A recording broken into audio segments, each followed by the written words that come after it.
Alright guys, let's get straight to it. So episode 4 came out yesterday and now I'm going to review it real quickly. And guess what? I was right, because guess what? I said so many things, guys. First off, in my very first Nanatsu no Taizai video, I said, you know what? That eye, the demon's eye, the whosoever, I said that the eye that Hawk had was going to be very important, because it's going to be very important for us, the viewers, to be able to tell the power levels of the other characters. That's the first thing I was right about. The second thing I was right about is that, oh good lord, the commandments are stronger than the sins.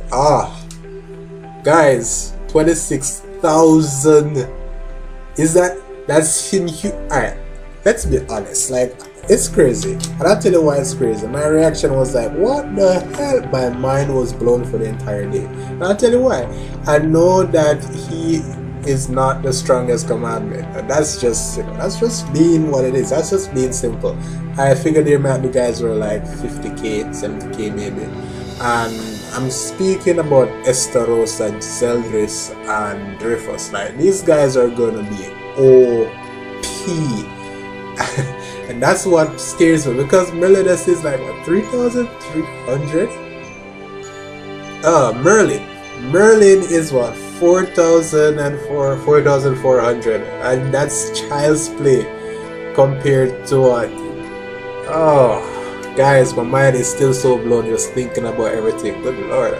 I might even add in my live reaction. It's not really a live reaction, but it was my second reaction to what's happened, because I posted this video somewhere yesterday. So anyway, let's continue. Fairy King's Forest is under attack by another Albion. Apparently this one was revived as well with the demon clan. At the starting video, we could see this Albion with the first Albion, the Fatty, that looks like Shrek, that guy that, no, he looks like that Pokemon, and it's a wooden ice that, I don't remember the ice that Pokemon's name, but it looks like that Pokemon. That's the one that Meliodas destroyed. So this Albion was revived along with that one, and I think it's pretty crazy, because are you guys paying attention to what's happening here? When King activated his sacred treasure and he destroyed the Albion that attacked Fairy King's Forest, one of the scenes was one of the commandments, sorry, were saying that, you know what, it seems both, well, that's Dreyfus actually, was saying that both Albions were destroyed. And then when Galland The Truth wanted to go fight, the other commandment said to him that one is in the southwest and one is in the south. It says that the one in the southwest was destroyed and the one in the south seems to have destroyed itself. She said that in the southwest there is a force that seems to be far superior. A fighting force that seems to be far superior to that of the Albion. Now we do know that the first Albion's power level was somewhere around 5,000. Yeah, about 5,000. That's where its power level was. So I'm gonna assume that both Albions are equal, you know, just to avoid confusion. That would mean that King, when he activates his sacred treasure, he gets that much more powerful, guys. You know what this means? I was thinking that if Meliodas goes into his demon mode with his sacred treasure, then he's gonna be like crazy powerful, crazy powerful. I think that with the sacred treasures, everyone gets more powerful. But King is on some shit. I mean, his name isn't King for anything, but damn, that's like overkill, guys. That's like pretty crazy. So I'm getting interested into what's gonna happen next. I think what's gonna happen next is that the Sins are gonna get their asses kicked. I mean, it's in the preview. I'm not happy about it, but it does seem like that. It does seem like the Sins are going to be in a fight with Galland The Truth, and I think that's quite interesting, because that will really just, you know, like, wow, that's gonna be like an eye opener to see one of the commandments fighting so soon. That's also one thing I like about the series, because the series doesn't really act slowly itself. It's very nicely paced, and I like that. Another thing that's happening is that Ban got impaled by Gay Rail. That girl, she's on screen right now, maybe. Like seriously, I understand why it happened because they really needed a king to get out of his shell, but I think it's also pretty cool that Ban, after everything that he's been through, really likes. I think he loves Elaine. Yeah, he loves her. I think it's cool that he loves Elaine to the point that he would sacrifice himself. Not that he's gonna get killed, but that he's gonna get hurt to not have her body harmed. And I think that means Gilead playing dirty.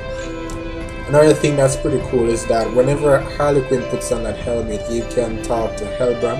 And I think Hellbram I'm not gonna say Hellbram is important per se, but I think Hellbram is key to his character because he does have his flaws. He's one of those guys that needs friends or family. He needs people to be around him to help him to be happy. So I think that having Hellbram around, like the way he is, because you know he's dead, but you can still get him back somewhere somehow, relatively. I think that helps Harley Quinn's character. I think that will give him the friend that he always needed, because even in the Sins, you're gonna need someone that you've been through thick and thin with. And I think Hellbram has been that guy for Harley Quinn. So I think it's really cool that King has him, and I think it's pretty cool that going forward we can see the team meeting up back. I think Ban's interest is going to be revived in the Sins, because when he left the Sins, he never knew about the commandments, and so I think, I could be wrong, and now that they've seen the Albion, they know about the 10 Commandments, because the aide to the king knew about Albion, and that's the important thing here. The aide to the king knows about Albion, so she's going to tell Harley Quinn, if Harley Quinn doesn't know, because Harley Quinn was what, like 10,000, yes, he's about 10,000 years? 1,000 years? I don't remember Harley Quinn's age. He's not, I think he's about 10,000 years older. I'm almost certain he is, because Diane is in her hundreds. Oh damn, this nigga is old. So anyway, Harley Quinn's gonna find out about the commandments, and Bonnie's gonna find out as well, because they're at the same place. Jericho might go back to see if her brother is alive, given that, you know, the commandments are gonna attack. So I think the crew is gonna meet up back. I think also the presence of the Albions. I think something else might have been awakened with the revival of the commandments. So I think that might give Escanor the incentive to show himself whenever the time comes right. So I'm looking forward to a few things happening. I think that this episode was nicely paced. It had enough of it to really blow my mind more than once. I think that the characters are developing quite nicely, because we're starting to see where, oh boy, I don't know how to say this, guys, but they're starting to have romance in this shit. Like, it was always there, it's happening, but it's coming along, and I don't worry about it too much, because I think that given the genre, it's going to be important for the characters to, you know, have someone that true love type of stuff going on, someone they can fight for and protect with their life, and give them that power boost that they need. But come to think of it, how the hell are they going to be the commandments? Because these guys are crazy strong, so what the hell are they going to do? I guess it's going to have a lot to do with their sacred treasures. And point of inquiry, guys, for those who read the manga, is it possible for someone, let's say for example for Ban to use Meliodas' sacred treasure, because they're saying that the sacred treasure, Lost Vein, helps make someone multiply. That's basically what it does, but it's fine even though it depletes your ability, it depletes your power in half, and then in successive amounts by factors. They're saying that it's fine for Meliodas because it says perfect for him, because he doesn't need strength with his special ability. So now I'm wondering if it's a given that you can use your another sacred treasure, like it's not one that's made only for you, that only you can use, stuff like that. Much like the ancient relics in Akame Kill, if you guys have seen that. So that's really my question right now. I think that going forward I should pay more attention to the characters and what they do, because I don't read the manga and I will not read the manga. This anime is going ham. So thank you guys for watching. I appreciate it. See you soon.